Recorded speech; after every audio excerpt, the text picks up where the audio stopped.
Hello दोस्तों, NCERT cafe में आपका स्वागत है। आज हम लोग new NCERT class 6 geography chapter number 3 जो है पृथ्वी की गतियाँ को पढ़ेंगे। हम लोग इम्पोर्टेंट पॉइंट्स को देखेंगे जो कि परीक्षा की दृष्टि से बहुत ही महत्वपूर्ण रहेगा। जैसा कि आप जानते हैं, पृथ्वी की गति दो प्रकार की होती है, घूर्णन और परिक्रमण। पृथ्वी अपने अक्ष पर घूमना घूर्णन कहलाता है। सूर्य के चारों ओर एक स्थिर कक्ष में पृथ्वी की गति को परिक्रमण कहलाता है। इसका मतलब ये है कि पृथ्वी अपने अक्ष पे ही घूमता है तो उसको घूर्णन घूर्णन कहते हैं, और सूर्य के चारों ओर जब घूमती है तो उसको परिक्रमण कहते हैं। पृथ्वी का अक्ष एक काल्पनिक रेखा है जो इसके कक्षीय सतह से 66.5 डिग्री का कोण बनाती है। वह समतल जो कक्ष के द्वारा बनाया जाता है उसे कक्षीय समतल कहते हैं। पृथ्वी सूर्य से प्रकाश प्राप्त करती है। पृथ्वी का आकार गोले के समान है, इसलिए एक समय में सिर्फ इसके आधे भाग पर ही सूर्य की रोशनी प्राप्त होती है। सूर्य की ओर वाले भाग में दिन होता है, जबकि दूसरा भाग सूर्य से दूर होता है, वहाँ रात होती है। ग्लोब पर वह वृत्त जो दिन तथा रात को विभाजित करता है उसे प्रदीप्त वृत्त कहते हैं। ये वाला पार्ट, ये प्रदीप्त वृत्त, जहाँ दिन दिन और रात को विभेदित किया जाता है, इसको कहते हैं। यह वृत्त अक्ष के साथ नहीं मिलता, जैसा कि आप 3.2 में देख सकते हैं। पृथ्वी अपने अक्ष पर एक चक्कर पूरा करने में लगभग 24 घंटे लगाती है।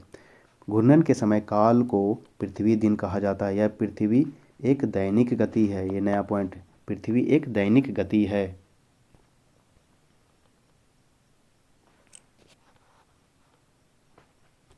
पृथ्वी के कक्ष का झुकाव तथा कक्षीय समतल, ये 66.5 डिग्री, 23.5 डिग्री, कर्क रेखा, विषुवत रेखा, मकर रेखा।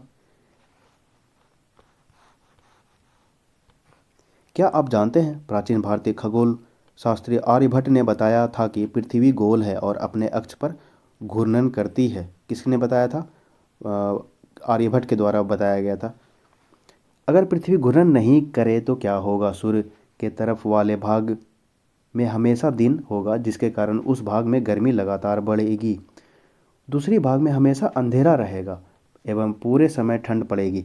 इस तरह की अवस्था में जीवन संभव नहीं हो पाएगा। पृथ्वी की दूसरी गति जो सूर्य के चारों ओर कक्ष में होती है उसे परिक्रमण कहते हैं। पृथ्वी एक वर्ष या 365 365 1/4 दिन में सूर्य का एक चक्कर लगाती है। हम लोग एक वर्ष 365 दिन का मानते हैं तथा सुविधा के लिए 6 घंटे को इसमें नहीं जोड़ते हैं। 21 जून, इसको क्या कहते हैं? 21 जून को उत्तरी गोलार्ध में ग्रीष्म ऋतु पड़ेगा और दक्षिणी गोलार्ध में शीत ऋतु पड़ेगा। फिर ये सूर्य शरद ऋतु 21 मार्च को, और ये 22 दिसंबर उत्तरी गोलार्ध में शीत ऋतु और दक्षिणी गोलार्ध में ग्रीष्म ऋतु। विषुव हो गया 23 सितंबर। विषुव ये पूछा जाता है, विषुव क्या हो गया? 21 मार्च और 23 सितंबर। विषुव का क्या अर्थ है? इसका अर्थ है दिन और रात बराबर होगा। बराबर होगा कब कब होगा? 21 मार्च को और 23 सितंबर को। 4 वर्षों में प्रत्येक वर्ष के बचे हुए 6 घंटे मिलाकर एक दिन यानी 24 घंटे के बराबर हो जाती है। इसके अतिरिक्त दिन को फरवरी के महीने में जोड़ा जाता है। इस प्रकार प्रत्येक चौथे वर्ष फरवरी माह 28 के बदले 29 दिन का होता है। ऐसा वर्ष जिसमें 366 दिन होते हैं उसे लीप वर्ष कहा जाता है। अभी 2024 लीप ईयर्स हो जाएगा। पता लगाइए कि अगला लीप वर्ष कब होगा। पता लगा लिए।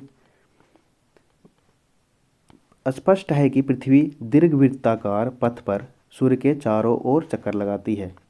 इस तरह दीर्घवृत्ताकार।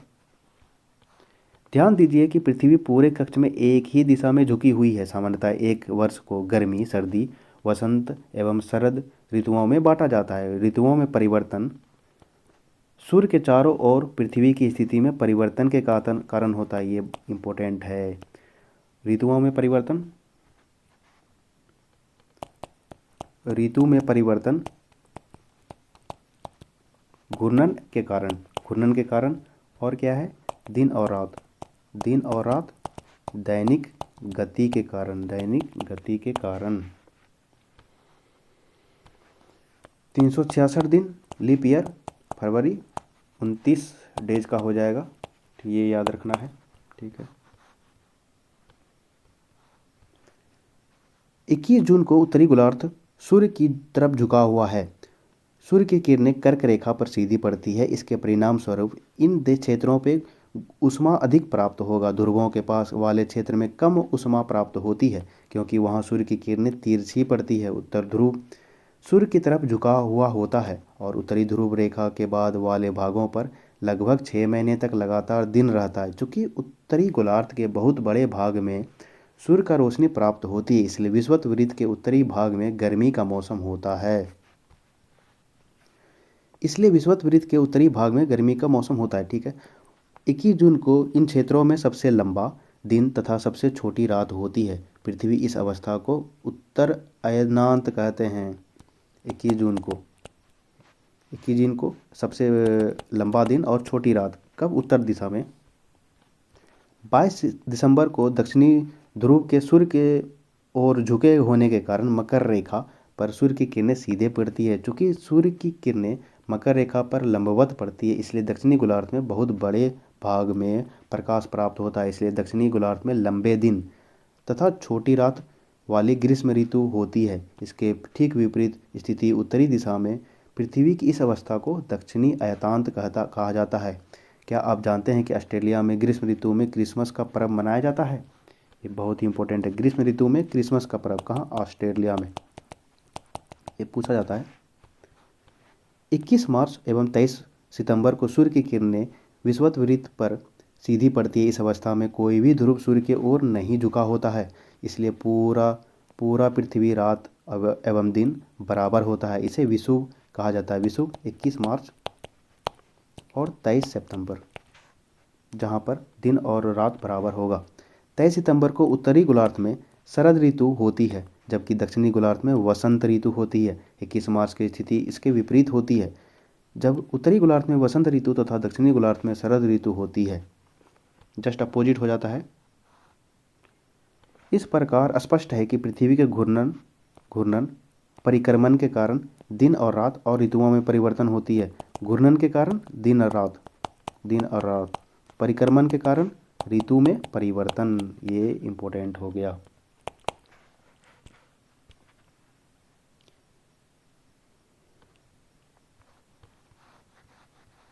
आइए कुछ अभ्यास कर लेते हैं। निम्नलिखित प्रश्नों के उत्तर संक्षेप में देते हैं। पृथ्वी के अक्ष पर झुकाव का कोण कितना होता है? कोण हो गया 66.5 डिग्री कक्षीय समतल से। घूर्णन एवं परिक्रमण को परिभाषित कीजिए। घूर्णन के कारण दिन और रात और परिक्रमण के कारण मौसम ऋतु में परिवर्तन। लिख लीजिएगा आप लोग। लीप वर्ष क्या है?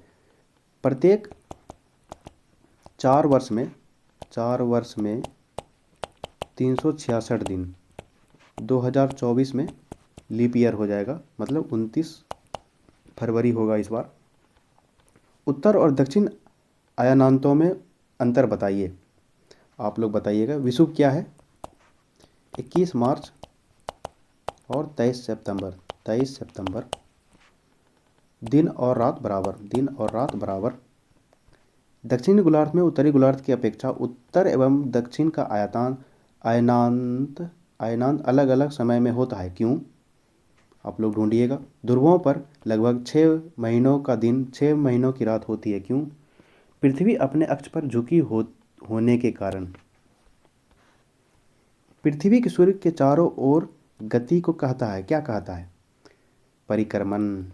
सूर्य की सीधी किरणें विषुवत वृत्त पर किस दिन पड़ती है? 21 मार्च और 23 सितंबर। गर्मी में क्रिसमस का पर्व कहाँ होता है? ऑस्ट्रेलिया। ऋतुओं में परिवर्तन पृथ्वी की किस गति के कारण होता है? ऋतुओं में परिवर्तन याद कीजिए क्या होता है? परिक्रमण। और घूर्णन के कारण दिन और रात। खाली स्थान भरें। एक लीप वर्ष में दिनों की संख्या 366 दिन होती है।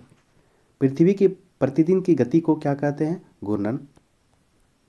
घूर्णन घूर्णन के कारण दिन और रात। पृथ्वी सूर्य के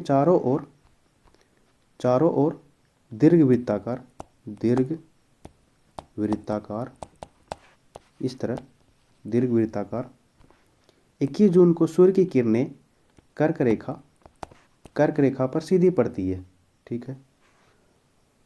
शीत ऋतु में दिन छोटे होते हैं। ओके।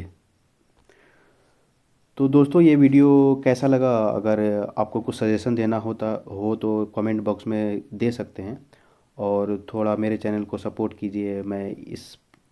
नया मेरा चैनल है, तो दोस्तों आप सब्सक्राइब कीजिए और बेल आइकन को दबा लीजिए, जिससे कि कोई भी वीडियो अपलोड होता है तो आपको नोटिफिकेशन मिल जाए।